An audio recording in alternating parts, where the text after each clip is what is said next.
Madame Nachuris. Oui, merci Madame la Présidente.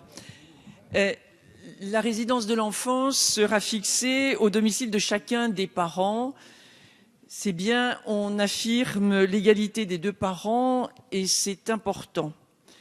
Mais si cela est important, je pense qu'il aurait fallu mieux traiter, parce que c'est aussi l'égalité des parents aux yeux des enfants, la question du recouvrement des pensions alimentaires, de même que la réponse apportée aux violences, qu'elles soient physiques, psychologiques ou économiques. L'alternance des temps de résidence sera donc le principe, et les parents fixeront leur propre organisation pratique. Mais respecte-t-on réellement l'intérêt de l'enfant et plus exactement l'intérêt de chaque enfant? Parce que pour changer de résidence, c'est quand même très lourd. Imagine-t-on ce que représente de faire ses bagages chaque fin de semaine ou chaque milieu de semaine.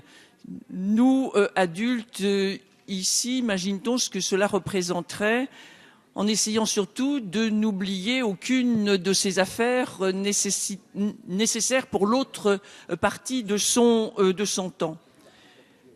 Pour protéger l'enfant, il faudra forcément poser des limites, et notamment une condition d'âge de l'enfant et la prise en compte de la situation parentale.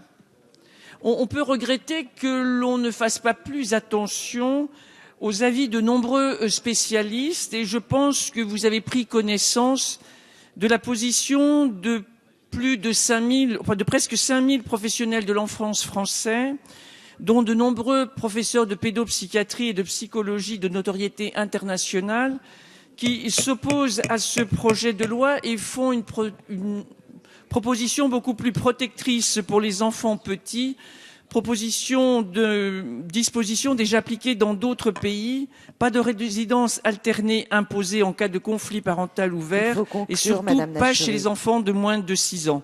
Et pourquoi le savoir ne pèse-t-il pas plus dans nos débats? Merci.